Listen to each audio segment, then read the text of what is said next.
Sources of organic compounds में बेटे हमने ये देखा है कि जो मेजर सोर्स हैं वो एनिमल्स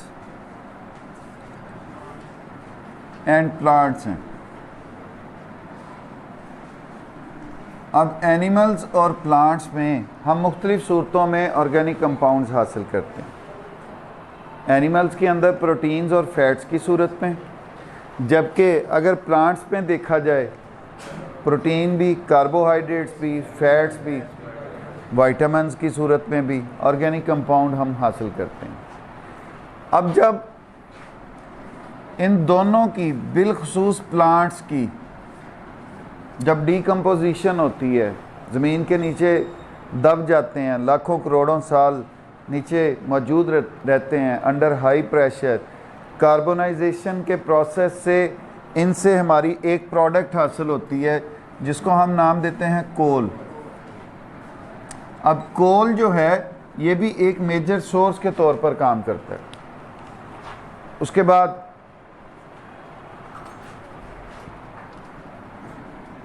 पेट्रोलियम, पेट्रोलियम आल्सो एक सोर्स ऑफ ऑर्गेनिक कंपाउंड के तौर पर काम करता है। पेट्रोलियम से मुराद सिर्फ ये पेट्रोल नहीं जो हम अपनी गाड़ियों में डलवाते हैं, इससे मुराद वो ख़ाम तेल है जो ज़मीन से निकाला जाता है, और ये जो पेट्रोल हम इस्तेमाल करते हैं वो बाकी प्रोडक्ट्स की तरह एक प्रोडक्ट है जो उससे हासिल की जाती है। अब ये भी एक मिक्सचर है। Number third, natural gas.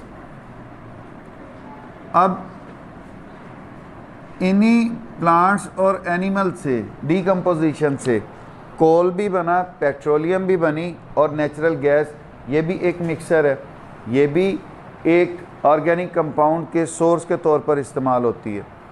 Number fourth, इसका सोर्स प्लांट्स बज़ाते खुद, जैसे हमने पहले देखा कि इससे हम प्रोटीन्स भी हासिल करते हैं, इससे हम कार्बोहाइड्रेट्स भी हासिल करते हैं, इससे हम फैट्स भी हासिल करते हैं, इनसे हम विटामिन्स जो हैं वो भी हासिल करते हैं। फिफ्थ वन, आजकल ये वो जो पुरानी वाइटल फोर्स थ्योरी थी, ये तो आप कह लो कि उसके तहत सोर्सेज है ना, कि जानदारों से जब वो ज़िंदा थे तब भी हासिल कर लिए, और जब उन्हीं की डीकम्पोजिशन हो रही है, वही टूट फूट रहे हैं, वही डिके हो रहा है उनका, तो उनसे भी हासिल हो रहे हैं।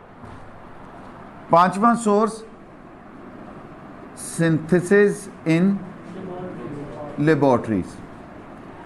और ये बेटे याद रखो कि अब लेबॉर्ट्रीज़ के अंदर जो ऑर्गेनिक कंपाउंड तैयार हो रहे हैं उनकी तादाद अराउंड 10 मिलियन है। मोर देन 10 मिलियन का वर्ड लिखा हुआ है। 1 करोड़ से ज़्यादा जो ऑर्गेनिक कंपाउंड्स हैं वो लेबॉर्ट्रीज़ में तैयार किए जाते हैं। खैर देखते हैं गाय बगाए। कोल हमने देखा, कोल एक मिक्सचर था जो कि मुश्तमिल था कार्बन, हाइड्रोजन और ऑक्सीजन। इसके अलावा उसमें सल्फ़र के कंपाउंड्स भी थे, नाइट्रोजन के कंपाउंड्स भी थे। अब उनकी मुख्तलिफ़ टाइप्स भी थी depending upon percentage of carbon. हमने उनको 4 कैटेगरीज़ में डिवाइड किया। जितनी कार्बन की मिकदार उनमें ज़्यादा, उतना अच्छा वो फ्यूल था। पीट, लिग्नाइट, बिटुमिनस और एंथ्रासाइट। अब उसकी डिस्ट्रक्टिव डिस्टिलेशन से, कोल की डिस्ट्रक्टिव डिस्टिलेशन से हमने मुख्तलिफ कंपोनेंट्स हासिल किए थे। क्या क्या थे? First one coal gas, ammoniacal liquor, coal tar, coal. अब पिच भी थी उसमें, वो भी एक कंपोनेंट था। किस लिए इस्तेमाल हो रही थी? Surfacing of roads and roofs. अब आए बेटे पेट्रोलियम की तरफ। पेट्रोलियम जो है ये आप कह लो ये भी एक मिक्सचर है। अब पेट्रोलियम जो है इससे हम फ्रैक्शनल डिस्टिलेशन, चूँकि ये ज़्यादातर लिक्विड्स तीनों तरह के होते हैं, इसमें भी कंपोनेंट्स मिक्सचर में ज़्यादातर लिक्विड्स होते हैं, कुछ गैसेस होती हैं और सॉलिड मटेरियल्स भी इसमें मौजूद होते हैं। तो पेट्रोलियम से हम फ्रैक्शनल डिस्टिलेशन के ज़रिए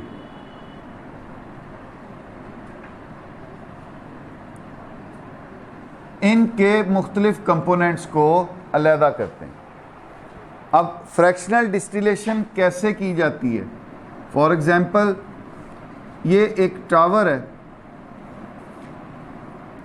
यहाँ से क्रूड ऑयल और यहाँ से इसको टेम्परेचर दिया जाता है।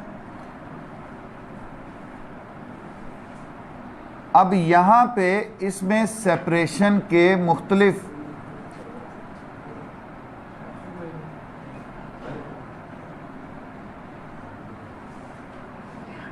कलेक्टर लगे होते हैं। अब जब उसको हम हीट अप करेंगे, वो पहले बॉयल होगा, बॉयल होने के बाद वेपर्स में तब्दील होगा। वो वेपर्स जो हैं वो ऊपर उठेंगे और अपने मुतल्लिका कलेक्टर के अंदर वापस कंडेंस होंगे और वो अलहदा कर लिए जाएंगे।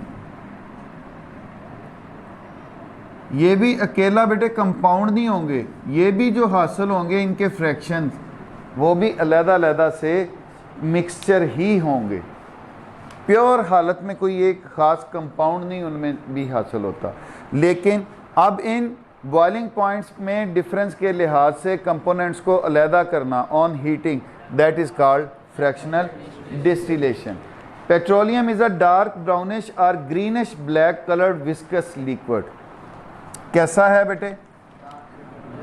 कलर इसका कैसा हो सकता है? डार्क ब्राउनिश और ग्रीनिश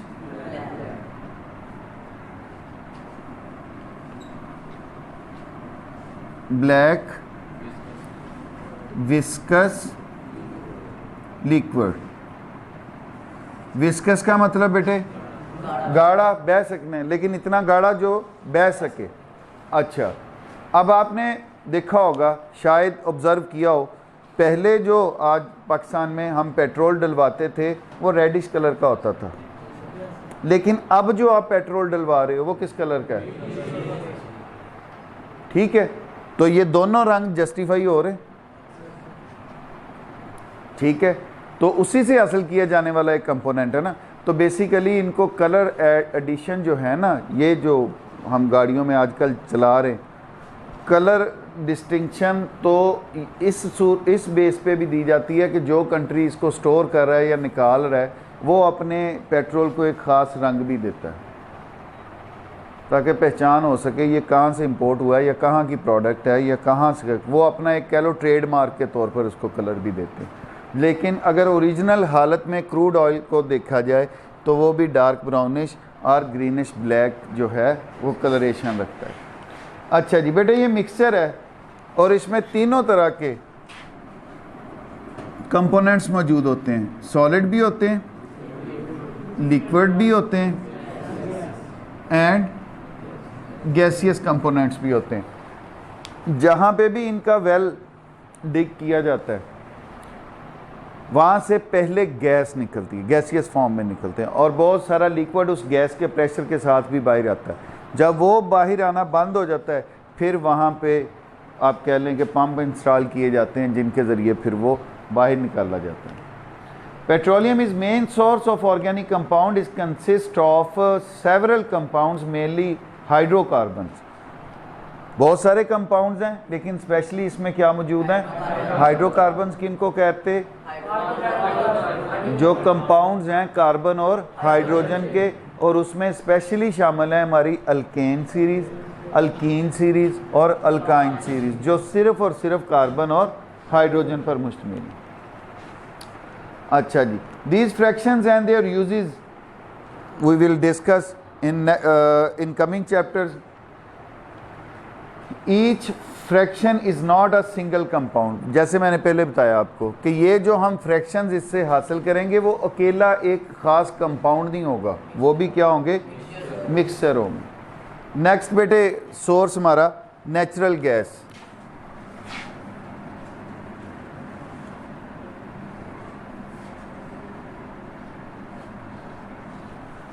कुदरती गैस जो हम घरों में भी यूज़ करते हैं। It is a mixture of low molecular mass hydrocarbons. ये किन का मिक्सचर है? Mixture of low molecular mass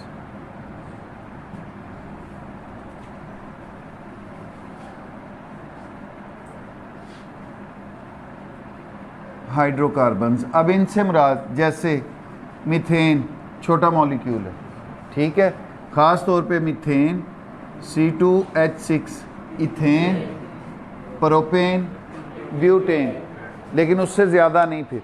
और इसी तरह इसमें प्रोपीन भी हो सकती है, मतलब डबल बॉन्ड वाला, और ये मतलब छोटा मॉलिक्यूलर मास रखने वाले जो हाइड्रोकार्बन्स होंगे उन पे मुश्तमिल होते हैं। अच्छा जी, its origin is similar to death of coal and petroleum. ये भी कहाँ से हासिल होती है? मैंने बताया था चूंकि ये हाइड्रोकार्बन बनते ही बैक्टीरियल डिकम्पोजिशन है ऑफ लिविंग ऑर्गेनिज्म, पौधे हो गए या जानवर हो गए, तो ये भी वहीं पर मौजूद होगी जहाँ पर ये हमारा कोल और पेट्रोलियम मौजूद है। Therefore, it is found with their deposits as shown. Natural gas is used as fuel in homes as well as in industries. कहाँ पे बेटे? एज अ फ्यूल यूज़ होती है जहाँ भी होती है। फॉर एग्जाम्पल घरों में एंड इंडस्ट्रीज़ में। अच्छा, फिर गाड़ियों में भी इस्तेमाल होती है as a compressed natural gas in automobile engines।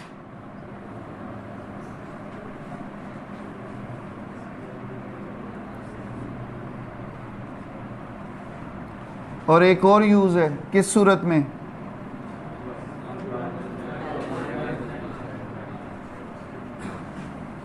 LPG की सूरत में। एलपीजी की सूरत में भी ये गाड़ियों में भी इस्तेमाल होती है और घरों में भी इस्तेमाल होती है। Natural gas is also use to make carbon black and fertiliser. किसको बनाने के लिए? Carbon black and fertilisers. इस नेचुरल गैस को हम बेटे इस्तेमाल करते हैं। अच्छा जी, फिर नेक्स्ट सोर्स क्या है बेटे? प्लांट्स।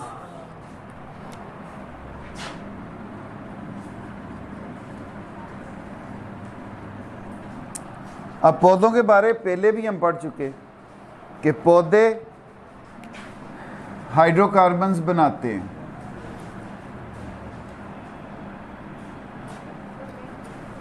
पौधे ऑर्गेनिक कंपाउंड बनाते हैं। अब ऑर्गेनिक कंपाउंड्स वो किस सूरत में बनाते हैं? वो प्रोटीन्स भी बनाते हैं, वो कार्बोहाइड्रेट्स भी बनाते हैं, वो फैट्स भी बनाते हैं, लिपिड्स जिन्हें हम कह देते हैं, वो वाइटामिन्स भी बनाते हैं। अब वाइटामिन्स भी बेसिकली कार्बन चेन पर मुश्तमिल होते हैं। अब ये जो प्रोटीन्स हैं कैसे बना लेते हैं?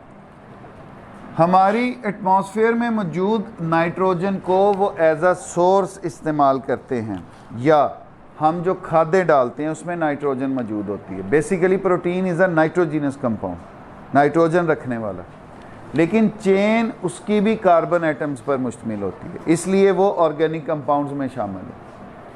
अब बैक्टीरियल डिकम्पोजिशन, मतलब ये बैक्टीरिया लेते हैं नाइट्रोजन को हवा में मौजूद या उसके इर्द गिर्द मिट्टी में मौजूद डेड जो जानदार होते हैं उनकी डिकम्पोजिशन।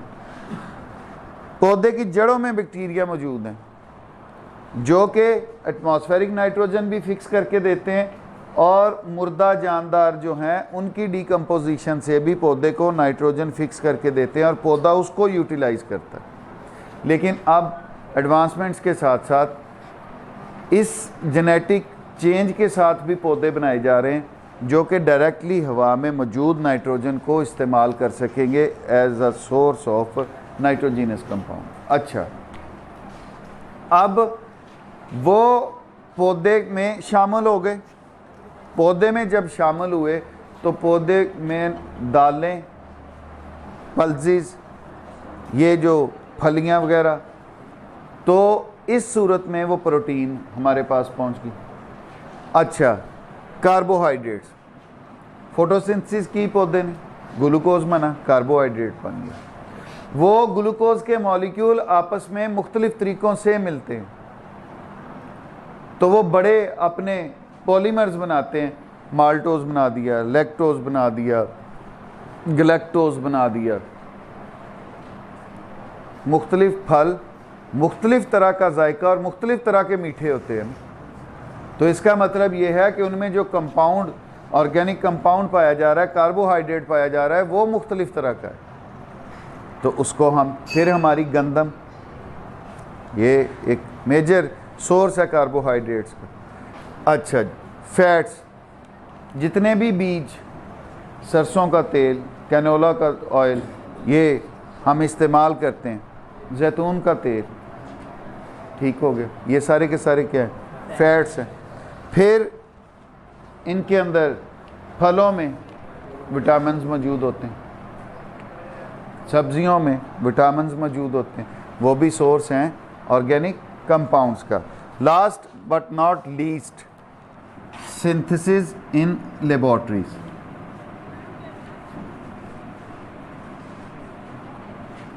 पहला ये कॉन्सेप्ट था वाइटल फोर्स थ्योरी की वजह से कि सिर्फ़ और सिर्फ ऑर्गेनिक कंपाउंड्स जो हैं वो ज़िंदा जानदारों में बनते हैं अंडर माइस्टीरियस फोर्स। लेकिन FM वोलर जो हैं उन्होंने इस कंसेप्ट को रिजेक्ट किया। उन्होंने क्या किया, अमोनियम सायानेट को जब हीट किया तो वो किस में तब्दील हो गया। अब उसके बाद से फिर एस्टिक एसिड की लेबॉर्ट्री में तैयारी कॉब ने की थी, तो वो एक नेक्स्ट इसमें आप कह लें स्तून के तौर पे शामिल हुआ। अब इन दोनों ने एक नई राह खोल दी। अब बहुत सारे ऑर्गेनिक कंपाउंड्स जो हैं वो लेबॉर्ट्रीज़ के अंदर तैयार किए जाते हैं। अब लेबॉर्ट्रीज़ में अराउंड, जैसे मैंने इंट्रोडक्शन में कहा था, 10 million, more than 10 million organic compound. अब वो किस सूरत में, सर ये पॉलीथीन शापर देख रहे हैं आप, ये भी एक लेबॉर्ट्री में तैयार शुदा पॉलीमर है, इन्हीं से तैयार किया जा रहा है, हाइड्रोकार्बन से ही तैयार किया जा रहा है। प्लास्टिक जो है, सबसे इम्पॉर्टेंट आपकी मेडिसिन जो हैं, अब मेरा ख्याल है कि लाखों की तादाद में मेडिसिन ही हैं, तो वो मुख्तलिफ ऑर्गेनिक कंपाउंड्स ही हैं। तो इसी तरह इनके यूजेस हैं, फिर वो मुश्किल नहीं। इसी तरह इनके यूजेस खुराक के तौर पर ऑर्गेनिक कंपाउंड, मतलब ये अंडे, दूध, रोटी, ये सारे के सारे ऑर्गेनिक कंपाउंड्स हैं। क्लॉथिंग के लिए ये कपड़ा, कॉटन जो है, कॉटन क्या है, सेलुलोज है ना, सेलुलोज एक ऑर्गेनिक कंपाउंड है। और अब जो लैब्स के अंदर तैयार हो रहे हैं फाइबर जो है, वो भी ऑलमोस्ट अपना इन्हीं का है, हाइड्रोकार्बन्स के ही पॉलीमर है, उन्हीं से तैयार किए। इनऑर्गेनिक कंपाउंड तो उसमें कोई नहीं तैयार शामिल। अच्छा जी, फिर यूजेस एज हाउसेस, लकड़ी सेलुलोज है। और जो हमारे बहुत सारे यूरोपियन कंट्रीज़ हैं वहाँ पे लकड़ी का बेतहाशा इस्तेमाल होता है घर बनाने के लिए, तो घरों के बनाने में भी इस्तेमाल हो रहा है। फ्यूल के तौर पे वो तो हम सारे ही जानते हैं, पेट्रोल गाड़ियों में भी डलता है, मोटरसाइकिल्स में भी डलता है, जनरेटर्स के अंदर भी इस्तेमाल होता है। मेडिसिन्स के तौर पे ये हमारे कुदरती तौर पर, ये तो एक पुराना तिब का तरीका चलता आ रहा है कि वो मेडिसिन्स के तौर पे पौधों को इस्तेमाल करते थे, लेकिन अब पौधों से हासिल भी की जाती हैं और ख़ुद से तैयार भी की जाती हैं। हम कह देते हैं कि अब मेडिसिन्स 3 तरह की हैं, नेचुरल, सिंथेटिक और सेमी सिंथेटिक। नेचुरल पौधों से डायरेक्ट हासिल की जाने वाली, सिंथेटिक्स जो लेबॉर्ट्रीज़ के अंदर तैयार की जाती हैं। सेमी सिंथेटिक कि कुछ वो पौधे से हासिल की गई और कुछ उसके हिस्से को केमिकली तब्दील कर लिया गया, लैब्स के अंदर तब्दील कर लिया गया। अच्छा जी, यूजेज एज रॉ मटेरियल, बहुत सारे नए कंपाउंड्स बनाने के लिए ये रॉ मटेरियल के तौर पर इस्तेमाल होता है, जैसे rubber, paper, ink, drugs, dyes, paints, varnishes, pesticide वगैरह।